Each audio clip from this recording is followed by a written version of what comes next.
doctors ready, we got our ambulance crews ready, and we're ready to receive because St. Vincent's Hospital was the largest hospital near to the World Trade Center. Well, Beekman Downtown Hospital is really nearby, but I imagine they weren't operating there either because that's a little bit too close to the World Trade Center. So St. Vincent's Hospital is the closest hospital there with an emergency room.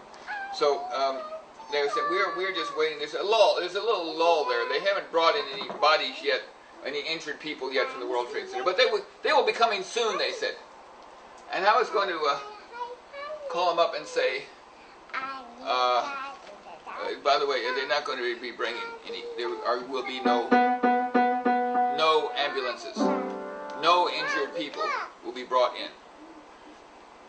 The people that you got in the hospital now, that's what you're going to have. You're not going to have any more injured because there are no more injured. They're all dead. Don't you understand? They died in the World Trade Center.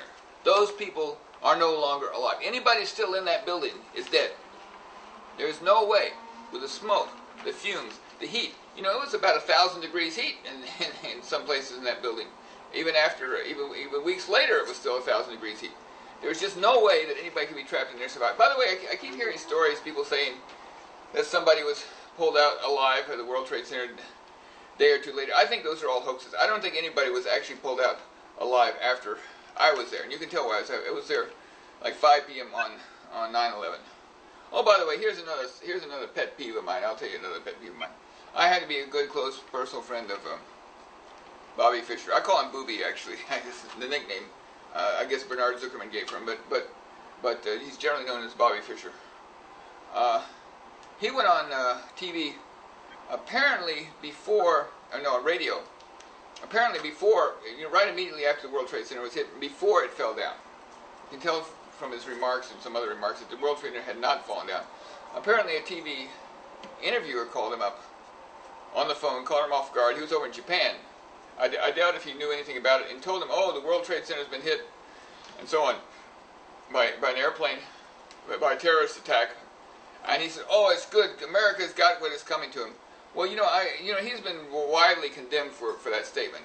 But I think you have to understand that the statement is, in his circumstances, quite understandable. First, remember that Jerry Falwell and Pat Robinson, even 2 or 3 days later, were saying that the World Trade Center being hit was God's punishment. They said this was God's punishment. So here Bobby Fischer is over on the other side of the world in Japan, and actually the Trade Center hadn't even fallen down yet. And he was saying, well, this is good retaliation for what America has been doing.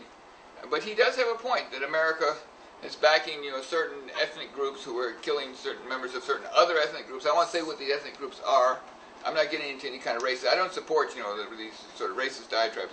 But nevertheless, the idea that he was declared a fugitive from justice, a criminal, wanted criminal. He's declared wanted criminal by the Bush administration. Why? He's declared a wanted criminal because he played a chess match for $3.5 million in Yugoslavia during a period of economic sanctions against Yugoslavia. And the idea that somebody can that was the most important thing. He was a flat broke, he was destitute, he was living like in homeless situations, nothing to eat practically. And suddenly they come along and they offer him $3.5 million to play a chess match. He has to win the match, $3.5 million to the winner. And he played this match, and he collected $3.5 million. Well, we don't know if he actually collected it. Well, I happen to have some inside information about it, so I know. But the general proof, there's no proof that he actually collected this money. So now what they do is they make him a fugitive from justice. They actually have a warrant for his arrest for playing this chess match. Of course, he won the match for the World Chess Championship. Now, this is just absurd. For one thing, if I had been there, if I had been Bobby Fischer, of course, nobody's going to pay me $3.5 million to play a chess match. But let's say I just had been him. I would have played that match because I need that $3.5 million. And I think a lot of people could use an extra $3.5 million. And even if he has to live in Iceland for the rest of his life, by the way, living in Iceland is not a very strong punishment. You know how beautiful those Icelandic girls, I've been there about 12 times. They are the most beautiful women in the world. And they all love Bobby Fischer. So this hardly is a punishment, to be trapped in Iceland. He can't leave Iceland, you see. What do you think about that? Poor guy cannot leave Iceland. He's just stuck with all these blonde-haired, blue-eyed, beautiful, beautiful Icelandic girls. He's trapped with all these girls. And there's just nothing that he can do to get away from them. Because as soon as he steps off of, he can't even go to Keflavik Air Base because he can't even go to the airport because the United States military in Keflavik Air Base will arrest him there. So he's, the poor guy is trapped, surrounded by these beautiful girls. Just can't get away from him. He's so sorry for the guy, And anyway, so that's let me just turn off this thing a little bit and see if I've accomplished anything here. I don't have a thing. Now let's see. Now, oh yes, I was getting back to poor Bobby Fischer. Poor Bobby Fischer. Poor guy. He's trapped on this small island, surrounded by beautiful, beautiful, blonde-haired, blue-eyed Icelandic girls, all of whom love him and admire him and look up to him and respect him.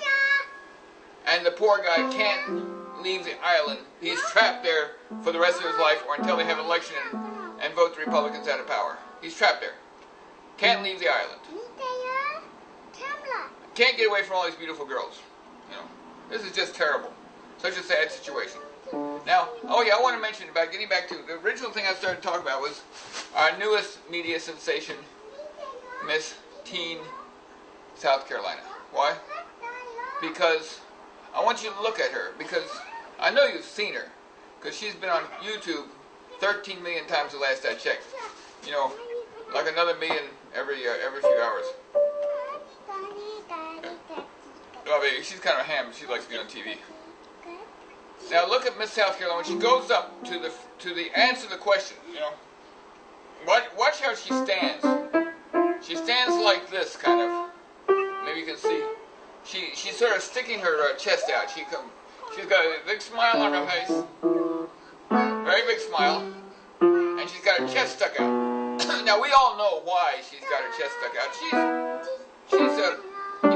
She was Miss third runner-up this year, but she was also Miss third runner-up last year. She was third runner-up 2 years in a row. So we know this girl she's only 17, but this girl is a professional, So she's up there. She sticks her chest out like this, and she smiles. Now this must be very hard to smile when you're not really that happy to be in this situation. But if you want to win the contest, you got to smile, because nobody will win a beauty contest by frowning. You're going to go around. No, you have to smile. She's got to show her perfect teeth also, which I don't have. And she's got to stick her chest out. Now, why does she have to stick her chest out? Well, everyone knows the answer. In order to win this beauty contest, she's got to have big boobs.